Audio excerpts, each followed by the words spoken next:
Welcome back to the second half of our Bedford Antiques shopping trip. Now, this shopping trip I took a couple of weeks ago before I was in my semi-quarantine phase. Back in the old days when I thought I was safe to go wandering the streets. Ooh, yeah, I long for those days. And this is the second half of our video. So, the last Bedford Antiques, this is all the same trip. So, when we come back, we will get right into it.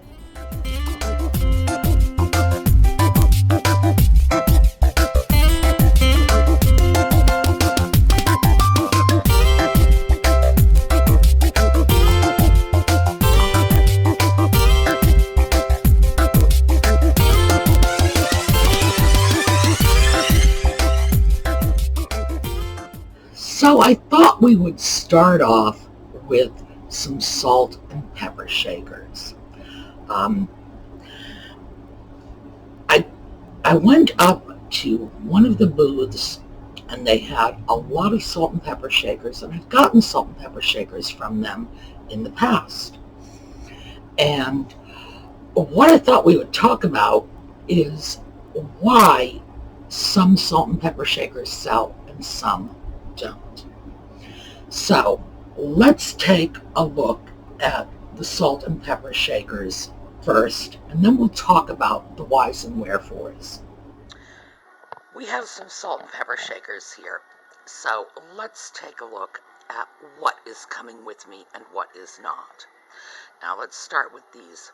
Pennsylvania Keystone State, $3. No. It's interesting. It's kitschy. It would appeal to the right buyer. Is it coming? Nuh-uh. Niagara Falls. Very pretty. Lustreware, as you can see. $2. Is it coming with me? Still souvenir kitschy? Yes, it is. And these are Japan pieces. They have some sort of strange plastic stopper in one of them. I've handled enough of these so that I know that's not original. Coming with us, $2, yes. Now we have this piece. Let me set it down so we can see it. This is $6, absolutely coming with us. Very pretty, nice little pieces. What makes these stand apart from the other pieces, is they have this little boat caddy. And speaking of caddies, let's take a look at this. We've got a little donkey and salt and pepper on the little donkey. Japan, the donkey seems to be in very good shape. Need to pop in some new corks. $8, I think so. Now let's look at these. George and Martha, $2. Oh yes. So why, rather than the Smoky Mountain set behind me, which as you can see is much larger? Well, I think it's much more likely that somebody is going to take a fancy to these. And at $2, I can afford to take the chance. Well, there are plenty of other salt and pepper shakers here. We're looking at the shelves from the back. So from the front, it's very different. Right here, a set of Japanese cottages, I guess. $4. They're coming with me.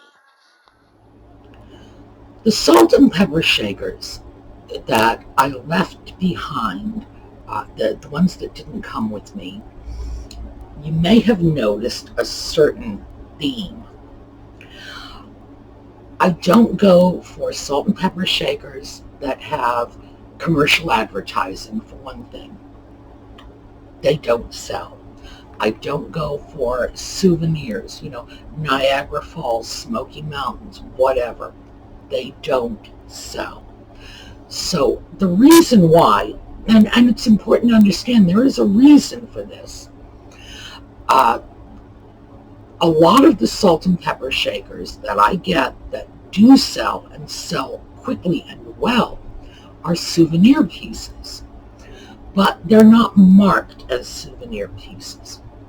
Souvenir pieces are things people like to buy on their own. It's from their trip, their vacation to Yellowstone Park or Hawaii or wherever you want to go on vacation. That's the little trinket they bring back as a reminder of their trip, a little keepsake, maybe something they bring home to mom from their trip. They don't want souvenirs from other people's trips. Occasionally, you might find some of these pieces selling, and the conditions in which they would sell is, for example, somebody from California who's moved to New York might find a souvenir piece from Los Angeles and say, oh, that reminds me of home. People buy souvenir pieces because they respond to it on a very, very personal level. That makes it an unpredictable market and a very small market. So, can you sell them? Yeah, you can sell anything if you're willing to keep the price low enough and if the item you're selling is valuable or interesting enough. You can sell it. Can you make a lot of money on it? Generally speaking, no, because you're selling someone else's sentiment from someone else's vacation, and that's not the sort of thing that people want to buy. One of the salt and pepper shakers that I did grab were the George and Martha Washington salt and pepper shakers. Interestingly enough, salt and pepper shakers of that sort do tend to sell. There are a lot of people who are very into colonial America. They have their homes decorated in a colonial or Georgian style. They like this. Those were, I'm pretty sure they were the Gilbert Stuart portraits. They're not that big, so it's hard to tell, but I think they were the Gilbert Stuart portraits. And people will go for things like that. Also, there are times when things like that sell a little better than other times. So, everybody knows the big smash musical has been Hamilton. So, Founding Fathers stuff is selling because of the Hamilton connection. Years ago, it was 1776 that Founding Fathers stuff took off because that was the smash musical. So I guess the thing to know is pay attention to what's going on Broadway. What can I say? But things like Niagara Falls, they will not sell as quickly as the exact same item that doesn't have Niagara Falls plastered on it. So that's the thing to know. And also, with salt and pepper shakers, you very often do find that they are souvenir items or advertising items. So in that case, unless they're really special, I would walk away from souvenir items, and I would definitely buy non-specific items instead. So, next. This is interesting because this is a fashion doll. And this is a 1960s fashion doll. And boy, is that ever my wheelhouse. But let's take a look. Well, I think we all know that people have some very bizarre ideas of the value of 1950s and 60s fashion dolls. This is a doll called Dollykins.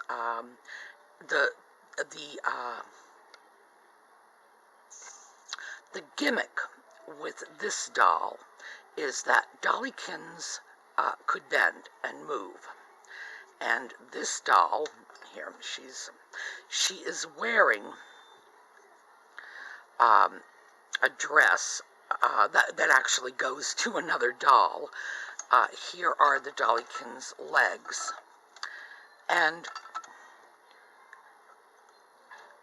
we're asking $25 for a doll from the late 60s in another doll's dress and legs that are just sort of sitting there, completely separate from the doll, which just tells you that people have some very bizarre notions of the value of dolls from this era. So don't be sucked in by that. Now that doll is a Dollykins. They were not very popular. They came out in the second half of the 60s, I think 67, but don't quote me on that. The dress that doll was wearing was for a doll called Calico Lassie. Calico Lassie is a more interesting doll. She's often called Ellie Mae. Now, she was a doll that she was sponsored by a cereal company, and you send in your box tops and they gave you the Calico Lassie doll, who looked just like Ellie Mae Clampett with, the braids and the pigtails and even down to the little blue jeans tied with the rope. But I guess they didn't get the right to use Ellie Mae Clampett. But that was the Calico Lassie dress that she was wearing. The legs. I was going to say no legs, but that's not true. She did have legs. They just weren't connected. And somebody believes that that doll is worth what they were asking for it, which is, even with the legs, I don't think you could get that much for the doll. So one of the things you have to be very mindful of is people look at the fashion dolls of the late 50s and early 60s, and they think they've got a gold mine, and they are really overpriced. They are overpriced at every antique store I have ever been to. And when I say overpriced, I'm talking like crazy overpriced, just wishful thinking overpriced, just in your dreams overpriced. If you want to get a vintage fashion doll, this is not where to go to buy them. So, more salt and pepper shakers. We're going to go back and take a look at the salt and pepper shakers that I always stop and visit. Here we go. Well, here we are back on the second floor of Bedford's, and there are the Art Moderne salt and pepper shakers. Now, as I already mentioned, I think they're a little prettier than the ones I already have at home. So, I guess the question is, am I going to take them for $18? And the answer is no. I am tempted because this is for me, but there are some condition issues that, like that. For example, this. Condition issues that make 18 a little high for these pieces. So they will stay here, I think. Who knows? Eventually, I may end up breaking down and giving them a new home, but not today. Well, once again, of course, they were still there. They're still $18. I still really like them. They are art moderne. I do think the design is a little prettier than the design on my own salt and pepper shakers, which are identical. They just have a different floral pattern on them. And I like the fact that there are two different floral patterns on each of those salt and pepper shakers. And you know, one of these days, they're going to get that $18 out of me. You got to know this. It's going to happen. But it did not happen this time. So, what I did buy there, however, same booth, was this adorable little bit of Wade china. So let's take a look. Well, here is something that is going to come home with me. Let me turn it around so you can see the price. $4, English china, Wade. Dog in basket, large basket, and this will make a great tidbit tray topper. I have no idea what I'll combine it with, but I'll find something, and this will just be a really fun piece. All right, so people just plain love puppies, and that is a really nice little piece that is probably going to go onto a tidbit tray because people like tidbit trays with puppies on them. So that was just so cute. I don't even know what you would use it for. It's so small. Maybe a ring tray? I don't know. But that was absolutely adorable and had to come with me because, like I say, people like puppies. People like puppies. They like kitties. They like warm, fuzzy little animals. They love birds, too. So that came with me. But it was a lot less expensive than those salt and pepper shakers. So the next thing that's up is a chocolate set. Now, this is not the first time I've shown this chocolate set. I had filmed this chocolate set before. And, well, I explain it in the video, so let's just go take a look. Well, guess what's still here? I filmed this the last time I was at Bedford, and one of our viewers had written in and said, "Ooh, I want." So now I'm going to set the camera down to unpack this, but I am going to film the examination. Well, another sharp-eyed viewer had said they didn't think these pieces were a set. And guess what? I think they're right. Look at this. Yes, we have red and pink roses. No, not the same. We also have basically they're different shapes. This is not the cup shape I would have expected with this sort of, I dream of genie bottle style of chocolate pot. Well, I am fairly certain the viewer who said that she wanted this set was thinking in terms of a set. So, is it coming home with me? No. If she wants it, I will come back for it, because this is just a matter of taste at this point. So, I've gone over the chocolate pot. Let's take a look at the cups. Alright, what I do when I am checking condition of porcelain is I let my fingers do the walking.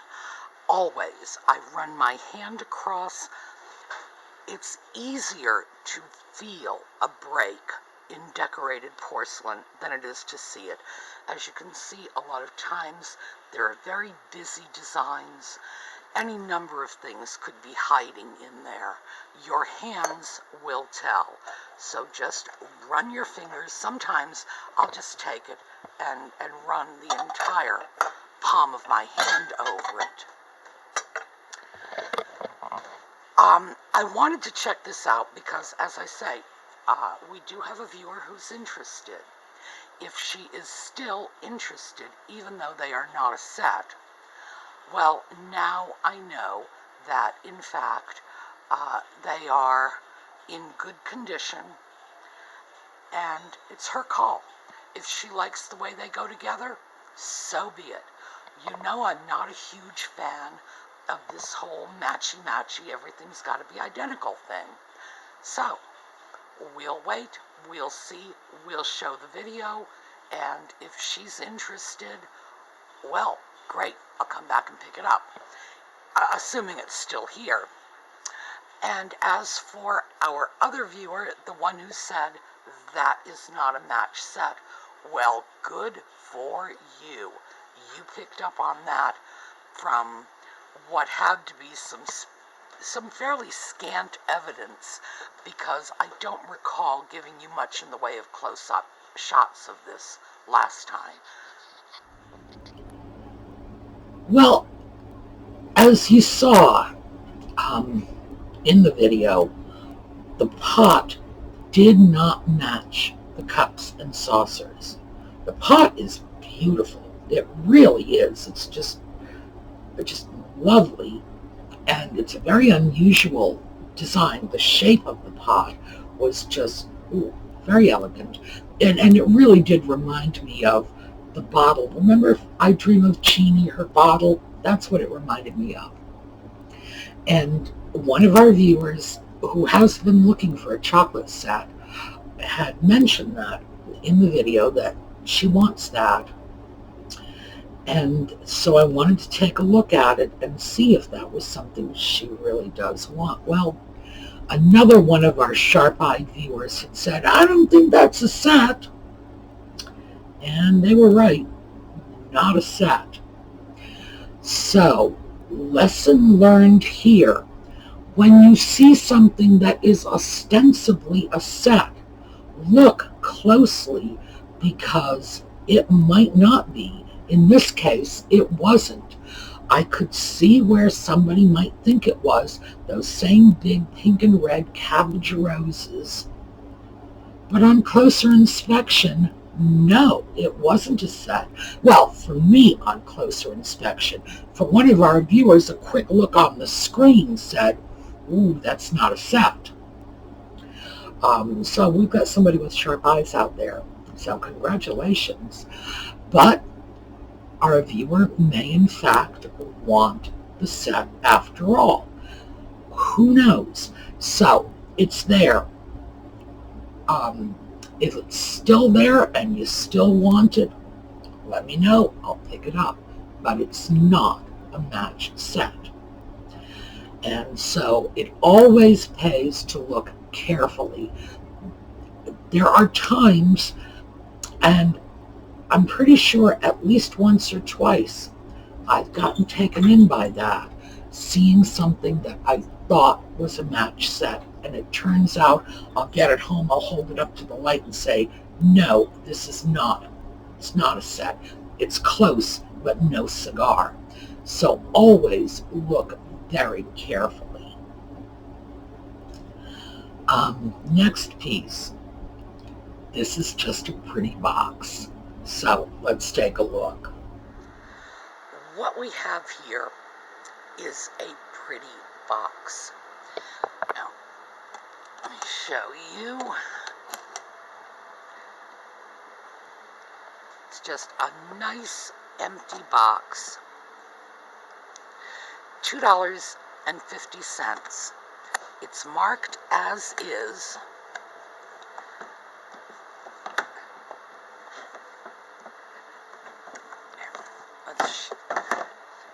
Okay, here is the underside of the box, hence the as is part. But for $2.50, I can either fix that or live with it. It's a box. And, you know, it's not hoarding if you put it in a pretty box. So that is going home with me. Now, these boxes originally came from stores like Michael's or TJ Maxx, places like that. And they are not antique or vintage, or they're just, within the last 5 or 10 years. They're just pretty boxes. Now, I like pretty boxes. I use them for all kinds of things. You know my hoarding philosophy. It's not hoarding if you keep it in a pretty box. But I've got so much stuff that it's nice to be able to find boxes to stick them in. I have a box. In fact, my first aid kit is in a box somewhat similar to that. It's probably about the same size. It's a massive first aid kit, let me just say that. I can treat gunshot wounds seriously. I really can. It's a serious first aid kit. So it's in a very big box. And I find all kinds of uses for boxes. So when I find them at good prices like this, I will grab them. That one had some damage, but it's on the back and the bottom. I can stick that up on a closet shelf. It's going to hold stuff. And I'm going to find a use for it. But that's not a resale piece. That was just to contain my hoard. Next piece was a piece of, well, what the seller thinks is Czech Majolica. So let's take a look. Well, I was walking past and I saw this pretty little piece. It is Czech. It's Czech lustreware, just to be clear. The tag says Czech Majolica, which kind of left me more than just a little confused. Czech lustreware has these beautiful, soft, modelly colors. We've talked about that before, the way they used modeled colors. No idea why. Apparently it's just a style thing they did. Very, very pretty. Wasn't done so much in the Japanese lustreware. So ordinarily, if you see a piece like this, especially in these muted, sort of neutral colors, fair bet it is either German or Czech, and in this case, Czech. Is it Majolica? No. But you already knew that, didn't you? Well, it was pretty Czech lustreware. No, it's not Majolica, but you knew that already, right? So, no, not even close. Not sure what they were thinking, but I did find a piece in, I think it was in that same booth, so let's take a look. Well, I found a little cache of lustreware here. This piece, which is probably some sort of bowl in the shape of a lotus, might even have been an ashtray. I couldn't say for sure. $9.50. This piece unmarked.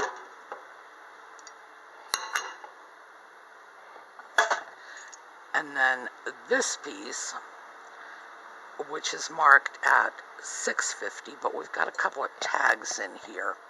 So let's see what we can make out of the tag. Please return lid. Well, that obviously means that the seller knows there is no lid to the piece and is still charging $6.50 for it. I'll have to check and see if I have a matching lid at home. If so, no, even then, a piece like this without a lid, $6.50, no, too much. $9.50 for a little piece like this, no. And of course, there's no price at all on the plate. However,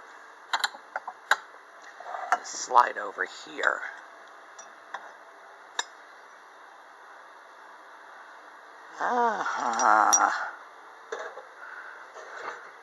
this. This is an interesting sugar bowl. Look at the colors.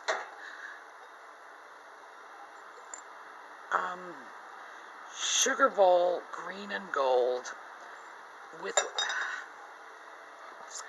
it's $5, but look at this. I am quite certain that this lid does not go with that sugar bowl. In fact, if I had to bet, I would bet that this lid is from a Japanese piece.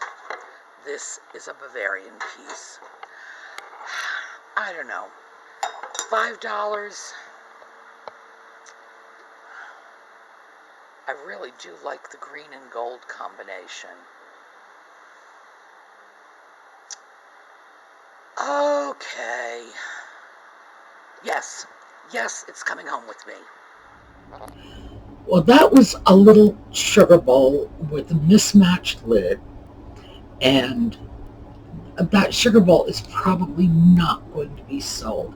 I am probably going to stick a plant in that, because that's what I've been doing with my little orphan lustreware teapots, the ones that have no lids or have cracked spouts, and I've just been shoving plants in them, and I'm having a good time, and I'm starting my own little collection here of little interesting lustreware tea set parts, really, because it's sugar bowls, it's creamers, it's teapots, anything I can stick a plant in, and I'm having a good time with it, because frankly, prior to this, I just had them in these dull little ceramic pots. Shame on me. With all of the vintage porcelain I have, there was virtually no excuse for keeping the little plants in these very common, ordinary, uninspired little ceramic pots. So now I'm jazzing it up a little, and I'm enjoying it. So that will probably stay. I like the colors of it, and for $5 I was willing to splurge. So the final shop that I want you to see, and this is a whole shop I want you to take a look at, was just, it's an example of what not to do if you're selling antiques or vintage pieces in a brick and mortar shop. So let's take a look. This is one of the more difficult booths in Bedford to shop in. There are some nice things here, but it's a serious challenge to even see them all because of how crowded the booth is. Never mind actually get over, grab them, take a look. So, I mean, there are things down here under this table. Table's very nice, by the way, but you wouldn't know it. And here's our table. That's not a bad price for this table either, but it's not exactly being shown off to its best advantage. Same thing with everything else here. The paintings are being shown off well because they are being hung on the pegboard, but as for everything else, it's just piled. We have things in a case here. I've checked the price tags that are visible from the exterior of the case, which is enough to tell me that I'm not really interested in anything in that case, because, as you know, I know what salt and pepper shakers should be going for, especially lustreware pieces, and these are going well above full retail. So, not taking a look at this. But it's just troubling that so many interesting things are probably hiding in here, and I'm never going to get to see them. You can come up if you'd like. Well, do you want to? Come on. Come on. You can come up. I will hold you. Okay. Okay.